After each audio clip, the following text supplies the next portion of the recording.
Emma, thanks very much for agreeing to meet us today. All of my questions have been supplied by AOL users. We had 2,500, but I've whittled it down to a short list. Wow. So if you're sitting comfortably... I am, yes. OK. William Perrins from Bridgewater asks, if you could borrow Harry's invisibility cloak for 1 hour, where would you go and why?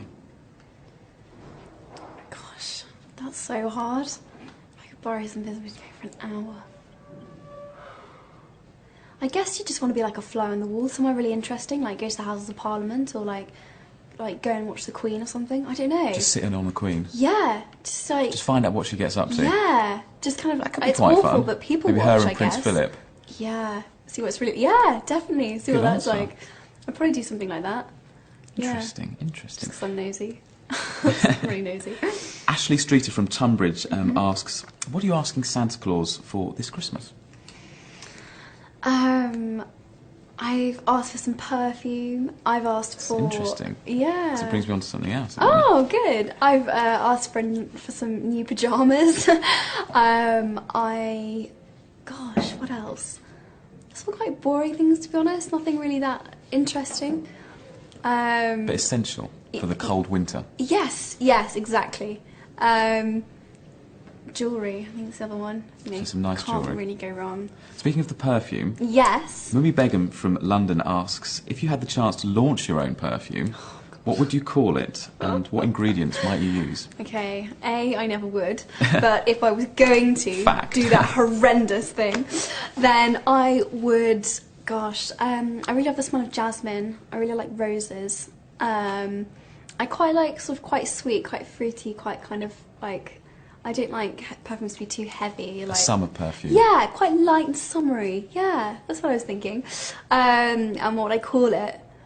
Oh, like nothing to do with me. I'd call Ode to Emma. Yeah. Oh God, that's awful. But yes, quite. But that might be what it was called. Yes. Yeah, I quite like that. Moving on swiftly from that. Anyway, from the perfume question. But interesting, good question. Jen Maunder from Bishop's Waltham says, which one spell from the Harry Potter films would be the most useful to you in real life? Gosh, so many of them would be so useful. I think the time turner would be really useful in my life. Like when I just want to stop everything, just like take a break, like, or if I just want to rewind things that I've said or done that I wish I hadn't. Take that back. Or yeah, just. I'd like to take back the Ode to Emma comment from earlier, if possible. So that'd be useful for both of us. Yeah.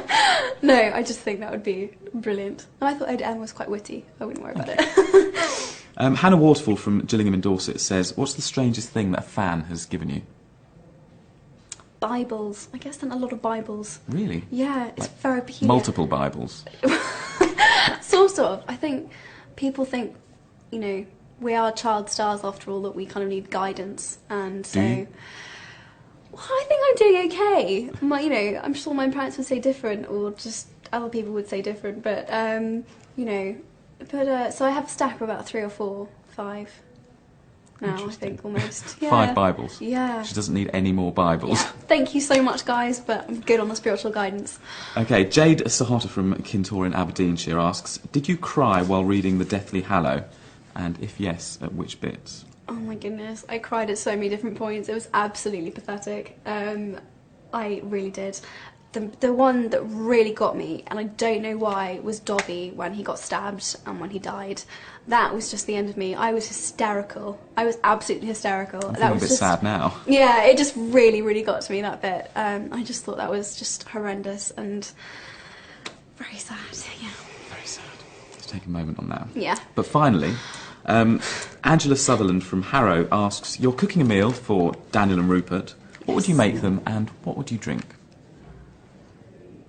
I'd probably make them baked beans on toast, because that's about the only thing I can They will be pleased. reliably cook. And I'm not saying I don't try to cook, because I think it's a really nice thing to be able to cook. But I get a bit distracted when I'm cooking, and it normally turns out really badly. So probably baked beans on toast. And what would they drink? Sounds like a fun time round at Emma's for Yes, a fun it dinner is. party. Anyone who comes for dinner, it's gonna be an extravaganza. What would they drink?